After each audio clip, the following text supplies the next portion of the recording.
Bring forth not my word, Lord God, but your word. Reach the hearts and minds of the people, Lord God. Bring forth the word that will resonate with them in the heart and spirit, Father.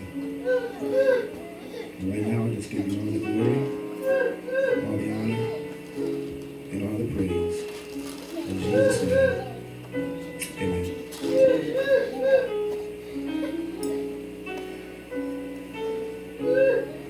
I believe that church already open. Amen.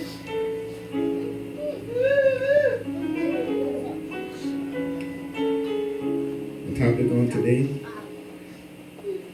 is going to be joy. I'm going to come from Psalms, chapter 30, verse 5.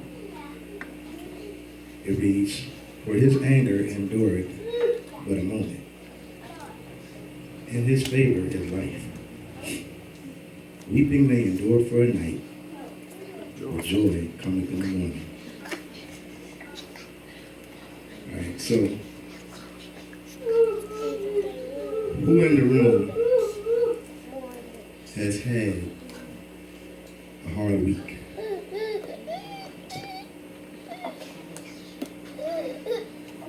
Who had a hard morning?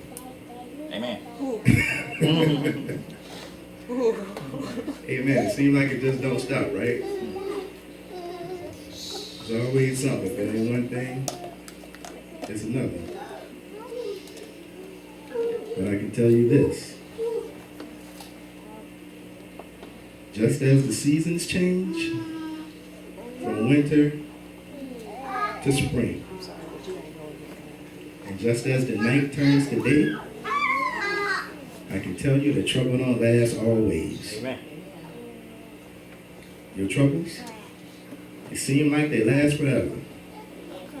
But in reality, they come and then they go. Trials and tribulations will come. But it's important to never give up when they show up, because God will always see you through. He is your present help in time of trouble. Now, I don't know about you, but I suffered through quite a few situations where it didn't seem like I was going to survive the night. Everything from not being able to pay my bills, to dodging bombs in Baghdad and Afghanistan, and a whole lot of other different situations. Those situations come to test your faith. But in the end, when the smoke clears and the dust settles, you'll come out better on the other side. Blessed and highly favored. So I want to talk to you quick about a man in the Bible by the name of Job. Now, Job was a faithful servant to God. But God allowed Satan to put Job through some things. Job lost his livestock. Job lost his servants. Job lost 10 children and his health. But in the midst of all of that, Job never cursed God. Now, if you were in that situation where you lost basically everything that meant something to you, how would you react in that situation? Would you blame God?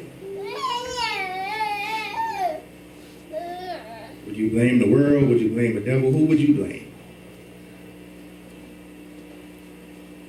Well, in Job's case, Job was loyal to the Lord even in the midst of the mess he was in. And as a result of that loyalty, Job got back double what he lost in the end. So what does that say to you about God? It says to me that God rewards faithfulness.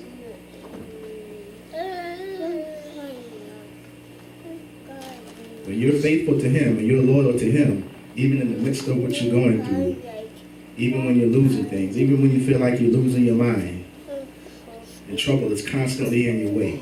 When the week just ain't going the way that it's supposed to. But you're faithful anyway. That shows God that you are worthy of the reward. That you're worthy of his blessings and his grace. One of the reasons that we go through trials is that so we can become stronger. Because if everything was all roses and sunshine all the time, we might feel like we didn't need God. We might rely on ourselves and give ourselves the glory for the things that go right in our life. You ever had, everything going good for you at one point in your life?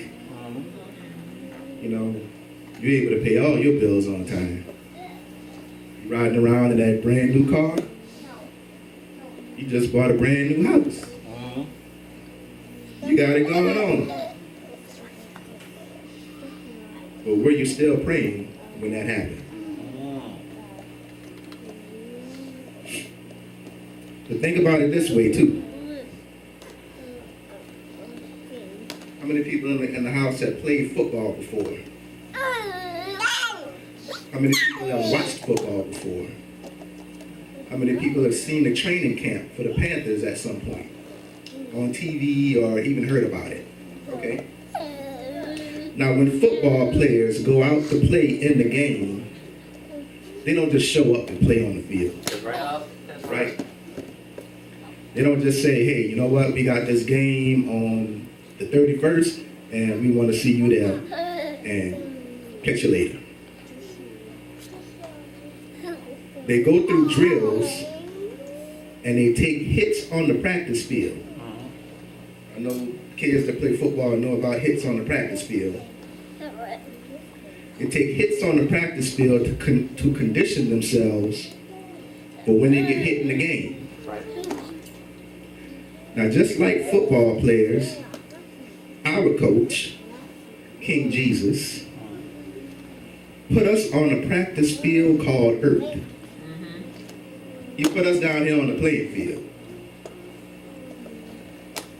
And he sends trouble our way to condition us for when the enemy tries to take us out the game. Okay, all right. That's good. Now, I know y'all have seen, for the Panthers fans in the house, or the Hawks, or the Falcons fans in the house. When your quarterback is doing good, a lot of times they try to take your quarterback out. Right. Yep.